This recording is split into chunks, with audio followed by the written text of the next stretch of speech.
Hi, இன்னைக்கு விஜய் சேதுபதி அவங்களோட 50th ஃபிலிமான Maharaja அந்த படத்தை பற்றி தான் பார்க்க போகிறோம். ஸோ படத்துக்குள்ளே போகிறதுக்கு முன்னால் ஒரு 0 to ஹீரோ அப்படின்ற ஒரு டெஃபினிஷன் வந்து கண்டிப்பாக விஜய் சேதுபதி அவங்களுக்கு வந்து பொருந்தும். ஏன்னா ஒரு ஜூனியர் ஆர்டிஸ்டாக ஒரு சைடு ஆர்டிஸ்டாக இருந்து வந்தவர் தான் இன்றைக்கி வந்து இன்டர்நேஷ்னல் லெவலில் ஒரு ஆக்டராக வந்திருக்காரு. ஸோ இது வந்து ஒரு இன்டர்வியூலேயே அவர் சொல்லியிருப்பார். அவர் வந்து ஜோசியம் பார்க்கும்போது முன்னால் ஒரு 10 years 20 yearsக்கு முன்னால் பார்க்கும்போது நீ வந்து 10 வருஷம் கஷ்டப்படுவேன், அதுக்கப்புறம் தான் வந்து உனக்கு நல்ல நேரம் ஸ்டார்ட் ஆகும்னு. அப்போ வந்து அவங்க ஒய்ஃப் சொல்லியிருக்காங்க, நீ அந்த துபாயில் போய் ஒர்க் பண்ணு, அது 10 வருஷம் கழிச்சு நீ நல்ல நேரம் ஸ்டார்ட் ஆகும்போது வந்து ஆக்டிங் ட்ரை பண்ணு அப்படின்னு சொல்லும்போது அவர் சொன்ன ஒரு விஷயம் ரொம்பவே மோட்டிவேட்டாக இருந்தது. என்ன அப்படின்னா, நான் வந்து 10 வருஷம் கழிச்சு தான் ஷைன் ஆக போகிறேன்னா 10 வருஷம் நான் அந்த ஃபீல்டில் ஒர்க் பண்ணணும். ஒர்க் பண்ணால் தான் நான் ஷைன் ஆக, திடீர்னு வந்த உடனே என்னை வந்து யாரும் தூக்கி செலிப்ரேட் பண்ண மாட்டாங்க. ஸோ நான் வந்து ஷைன் ஆக போகிறேன் அப்படின்னா நான் அந்த 10 வருஷம் இங்கே எஃபோர்ட் போடுறேன், அதை சினிமாவில் போடுறேன்னு சொல்லி சினிமாக்காக 10 வருஷம் அவர் எவ்வளோ கஷ்டப்பட்டாருன்றது நம்ம பார்த்துருப்போம் க்ரோத்தில். ஸோ அந்த மாதிரி ஒரு சைடு ஆர்டிஸ்ட், அந்த மாதிரி அதாவது ஒரு விஷயத்தில் இவ்வளோ பேஷனேட்டாக வந்து இருந்தால் தான் நம்மளால் வந்து ஷைன் ஆக முடியும். அப்படிங்கும்போது அந்த ஒரு விஷயத்துக்கு ரொம்பவே வந்து ஒரு எக்ஸாம்பிளாக வந்து விஜய் சேதுபதி இருக்காங்க. ஸோ அவங்களோட 50th ஃபிலிம் தான் இந்த மகாராஜா. ஸோ இந்த மகாராஜா மூவி எப்படி இருக்குன்னு பார்த்தீங்கன்னா, ரொம்பவே சுமாரான ஒரு ஃபர்ஸ்ட் ஹாஃப், ரொம்ப சூப்பரான ஒரு செகண்ட் ஹாஃப், இப்படி தான் வந்து சிம்பிளாக சொல்லணும். சிம்பிள் டெஃபினிஷன் என்ன அப்படின்னா, இந்த மூவியில் அதாவது நீ வந்து தப்பு பண்ணவனாவே இருந்தாலும், தப்பு பண்ணவனுக்கு துணையா இருந்தாலும் கர்ம வினா உன்னை அடிக்க தான் செய்யும். தப்பு அவன் தானே பண்ணான், நான் பண்ணலையே அப்படின்னாலும் நீ துணை போனில அப்படிங்கும்போது ஒருத்தன் துணையா நிற்கிறான்னா அவனுக்கு அந்த கர்ம வினை அடிக்க தான் செய்யும் அப்படின்றத அந்த படத்தில் வந்து காட்டியிருக்காங்க. அதுவும் வந்து யூஸ்வலாக அந்த மாதிரி படம்லாம் வந்து கடைசியில் கருத்து வச்சு ஒரு இது வச்சு மூவ் ஆகும். ஒன்று பழி வாங்குறதோ கருத்து வச்சு இல்லை அவனை கொல்ற மாதிரி இந்த மாதிரி தான் இருக்கும். பட் இந்த படத்தில் அதை டிஃப்ரெண்ட்டாக எப்படி காட்டியிருக்காங்கன்னா, நீ இதை பண்ணல, நீ பட்டு தான் நீ திருந்தணும் அப்படின்றது தான் இதில் வந்து காட்டியிருக்காங்க. இப்போ நீ ஒரு தப்பு பண்ணிட்ட, அந்த தப்பை பண்ணிட்டு ஒன்று வந்து உன்னை கொன்றுவாங்க, ஆனால் இதில் கொல்லலாம் மாட்டோம். பட் அந்த தப்பு உனக்கு வரும், நீ அந்த விஷயத்தை ஃபீல் பண்ணி படு அப்படின்றது தான் வந்து இந்த படத்தில் நல்லா இருக்கா. ஏன்னா தப்பு பண்ணால் தண்டனை வரதான் செய்யும் அப்படின்றத டெஃபினேஷனை சூப்பராக அந்த படத்தில் வந்து காட்டியிருக்காங்க. ஃபர்ஸ்ட் ஹாஃப் வந்து எதனால் கொஞ்சம் இதாக இருக்குது அப்படின்னு பார்த்தீங்கன்னா, ரொம்ப சில சீன்லாம் ரொம்ப லென்த்தாக ஒரு கேரக்டரை காட்டி அந்த கேரக்டரோட இதான் வந்து அவங்களோட கேரக்டரிசம். ஸோ இதை தான் வந்து அந்த சீனை மட்டும் காட்டினா போதும். அதை தாண்டி அவங்கள ரொம்ப லென்த் பண்ணி காட்டும்போது எதுக்குடா இந்த கேரக்டர், நமக்கே தெரியும் எதுக்கு இந்த கேரக்டர் ரொம்ப லென்த் பண்ணுறாங்க அப்படின்ற ஒரு ஃபீல் வரும். பட் அதுக்கு ஒரு சொல்யூஷன் செகண்ட் ஹாஃபில் இருக்கும். சொல்ல போனால் ஒரு 3 மணி நேரம் ஒரு படத்தை வந்து படம் 3 மணி நேரத்தை ஒரு டைரக்டர் கையில் கொடுக்காங்க. அப்போது இடையில ஒரு பிரேக் வச்சு தர்றேன், இதுதான் உனக்கான விஷயம். 1.5 மணி நேரம் பிரேக்கு, அப்புறம் 1.5 மணி நேரம். ஸோ இதை நீ எப்படி வந்து ஆடியன்ஸை இதுக்குள்ளே வைக்க போகிறன்றத ரொம்ப அழகாக வந்து இருக்கு. ஏன்னா ஃபர்ஸ்ட் ஹாஃப் வந்து பார்த்துட்டு நம்மளால வெளில வரணும்னா வரலாம், பட் அது வந்து ப்ராப்பர் கிடையாது. வெளில எப்படி படத்தை பார்த்துட்டு தான் வெளில வருவோம். ஸோ ஃபர்ஸ்ட் ஹாஃப் வந்து பார்த்துட்டு இது என்னடா இப்படி இருக்குது அப்படின்னா, செகண்ட் ஹாஃப் அப்படி இருக்கிறத மாத்திர மாதிரியான மைண்ட் செட்டில் செகண்ட் ஹாஃப் இருக்குது. ரொம்பவே நல்லா இருக்குது. விஜய் சேதுபதி அவங்களோட ஆக்டிங் வந்து சொல்லவே வேணாம், நல்லா இருக்கு.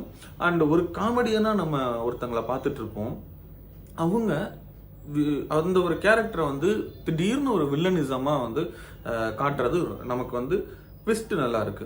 ஏன்னா யூஸ்வலாக வந்து ஆனால் அவங்க வந்து நல்ல ஒரு ஆர்டிஸ்ட்டுங்கும் போது ரொம்பவே அந்த யதார்த்தமான நடிப்பு வந்து நல்லா இருக்கு. ஏன்னா நம்ம வந்து யூஸ்வலாக வந்து ஒரு வில்லனை காட்டினாலே இவன் எப்படி இந்த ரோலில் நல்லவனாக இருப்பாங்க, கண்டிப்பாக ஏதாவது ட்விஸ்ட் இருக்கும் அப்படின்ற ஒரு ஃபீல் வரும். பட் இங்கே அந்த மாதிரி எந்த ஒன்றுமே வராமல் திடீர்னு அந்த சீன் வரும்போது ஒரு ட்விஸ்ட்டு அண்ட் கடைசி 20 நிமிஷம் வந்து படத்தை ரொம்பவே நல்லா கொண்டு போயிருப்பாங்க. கொஞ்ச நேரங்கள் வந்து நமக்கு ஒரு மாதிரி இருந்தாலும் கடைசி 20 நிமிஷம் வந்து படம் ரொம்பவே நல்லா இருக்கும். கடைசியில் அவங்க வச்ச ஒரு மெசேஜுமே நல்ல ஒரு மெசேஜ் அண்டு கருத்துலாம் எதுவுமே நான் சொல்ல மாட்டேன். அதான் இந்த மாதிரி தான் இருந்தது. கருத்துலாம் நான் சொல்ல மாட்டேன்னா, கருத்து சொல்லி இது பண்ணுறதுலாம் வேணாம், நீ பண்ண நீ அதை அனுபவி அப்படின்றத வந்து ரொம்ப கிளியர் கட்டாக அந்த படத்தில் வந்து சொல்லியிருக்காங்க. நிறையா அவார்ட் வின் பண்ணுறதுக்கான சான்சஸ் வந்து இந்த படத்துக்கு இருக்குது. அண்டு இந்த படத்தில் வந்து சின்ன சின்ன விஷயம் என்ன அப்படின்னா, ஒரு படத்துக்கு இம்பார்ட்டண்ட் வந்து 2 விஷயம், இன்டர்மிஷனும் அண்டு வந்து கிளைமேக்ஸ். ஸோ கிளைமேக்ஸ் இங்கே வந்து நம்ம சொன்ன மாதிரி எக்ஸ்ட்ராடினரியாக நல்லா இருக்குது. பட் இன்டர்மிஷன் வந்து ஒரு குழப்பத்திலே தான் இருந்தது. எதுக்காக இதை பண்ணுது, எதுக்காக இந்த கேரக்டர் இதை பண்ணுது, எதுக்கு இது இதை அந்த மாதிரியான ஒரு அப்போ வந்து ஒரு புரியாமல் ஓகே அப்படின்ற ஒரு மூவி அதை வந்து நல்ல ஒரு ஃபீல் குட்டாக கொண்டு வந்து முடிக்கிற மாதிரி ஒரு கிளைமேக்ஸ். ஸோ இப்படி தான் வந்து இந்த படம் இருந்தது. என்ன ஒன்றே ஒன்று அப்படின்னா, ஒரு லக்ஷ்மி அப்படின்ற ஒரு விஷயத்தை வந்து காட்டுறாங்க, அது மிஸ் ஆகிடுது, அது தொலைஞ்சிருது, அதை வந்து தேடி எடுக்கிற மாதிரி ஒரு விஷயத்தை வந்து கொண்டு வராங்க. அதுக்கு நிறைய விஷயங்கள் நடக்குது, ஒரு போலீஸ் இருக்காங்க, ஸோ அவங்க அதை வேற மாதிரி ஒரு விஷயத்தில் ஹேண்டில் பண்ணுறாங்க, எல்லாம் ஓகே. பட் என்ன அப்படின்னா அது வந்து கடைசியில் என்னாச்சு, அது மெயினாக வந்து அதை வச்சு தான் கதையை எடுக்கிறாங்க. ஆனால் கதை அது கிடையாது, பட் ஸ்டார்ட் ஆகுறது அந்த மிஸ் ஆன விஷயத்தை வச்சு தான். பட் கடைசியில் அது வந்து என்னாச்சு, அதை ஒரு கிளியர் கட்டான ஒரு டீட்டெயில் பண்ணலை அப்படின்றது மட்டும்தான் இந்த ஒரு இடத்துல வந்து எனக்கு பர்சனலாக ஃபீல் ஆச்சு. மற்றபடி வந்து ஃபர்ஸ்ட் ஆஃப் நல்லா இன்னும் கொஞ்சம் சில சுவாரஸ்யங்கள் கொண்டு வந்து தான் அதை பண்ண முடியாது. ஏன்னா செகண்ட் ஹாஃப் இவ்வளோ மேட்டர் இருக்குங்கும் போது ஃபர்ஸ்ட் ஹாஃப் கண்டிப்பாக அப்படி தான் வைக்கணும். அண்டு வந்து ஒவ்வொரு சீனில் இருக்கிற ட்விஸ்ட், ஸோ அதெல்லாமே வந்து ரொம்ப நல்லா இருக்குது. சில இடங்கள் மட்டும் பெருசாக டீட்டெயில் பண்ணிக்கல, ஏன்னா அந்த இடத்துல பண்ணிக்கல. பட் மற்ற ஒவ்வொரு சீனில் வர ட்விஸ்ட் எல்லாமே வந்து ரொம்ப இன்ட்ரெஸ்டிங்காக நம்மளாம் ஒரு அதாவது எப்படின்னா ரொம்ப நாள் கழிச்சு இந்த மாதிரி ஒரு ட்விஸ்ட்டு அப்புறம் அதெல்லாமே வந்து, ஏன்னா இப்போ ட்விஸ்ட்டுன்னு சில மூவி வரும்போது எப்படி வருதுன்னா, ஒரு ட்விஸ்ட் இருக்கும், அகைன் ட்விஸ்ட்டுன்னு நம்மளை போட்டு குழப்பி எடுத்துரும். ஸோ அந்த மாதிரி எந்த ஒரு விஷயமே இல்லாமல் முன்னால் ட்விஸ்ட்டுன்ற ஒரு விஷயம் வந்து இதில் வந்து பூம் ஆகும்போது, அதாவது எல்லா விஷயமுமே எல்லா இடத்துலையுமே இருக்குது.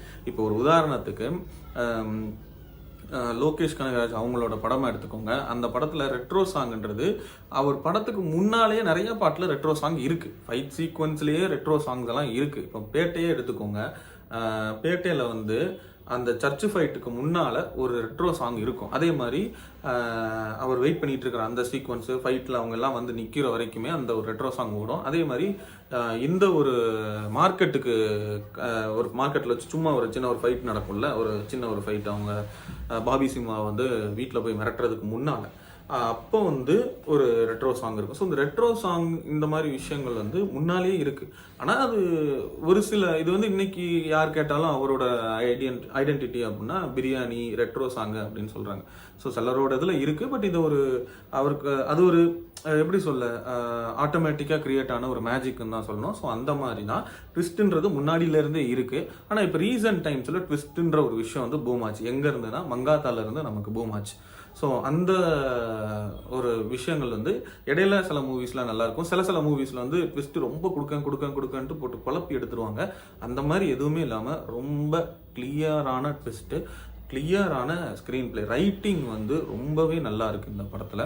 செகண்ட் ஆஃப் ரைட்டிங்லாம் ரொம்ப நல்லா இருக்குது. அந்த ட்விஸ்ட்டுக்கு கொண்டு வர்றது, அதுவும் இல்லாமல் ஆக்டர்ஸோட, அதாவது எல்லாமே இந்த படத்தில் வந்து சேர்ந்ததுனால தான் ஒரு பெரிய ப்ளஸ். ஆக்டர்ஸோட ஆக்டிங்காக இருக்கட்டும், டேரக்டரோட ரைட்டிங்காக இருக்கட்டும், அண்டு எமோஷன்ஸ்க்கான பிஜிஎம்மாக இருக்கட்டும், எல்லாமே ப்ராப்பராக கனெக்ட் ஆனதுனால தான் இந்த படம் வந்து இந்த அளவுக்கு ஒரு அவுட்புட் வந்து கொடுக்க முடிஞ்சுது. விஜய் சேதுபதி கரியரில் ரொம்ப ஒரு இம்பேக்ட் கிரியேட் பண்ண ஒரு படமாக வந்து இந்த படம் கண்டிப்பாக இருக்கும். அவருக்கு 50th ஃபிலிமுக்கு ஒர்த்தான ஒரு ஃபிலிமாக இந்த மகாராஜா இருக்கும்.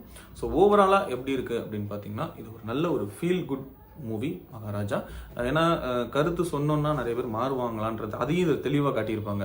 கருத்து சொன்னாலும் அவர் வந்து ஓகே அப்படின்ற மாதிரி ஒரு ரியாக்ஷன் கொடுத்துருப்பாரு.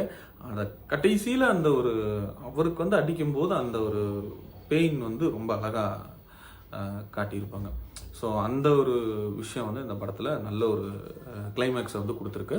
ஸோ எஸ், இதுதான். ஸோ ஓவராலாக இது ஒரு ஃபீல் குட் மூவியாக இருக்கிறது தான் இந்த மகாராஜா.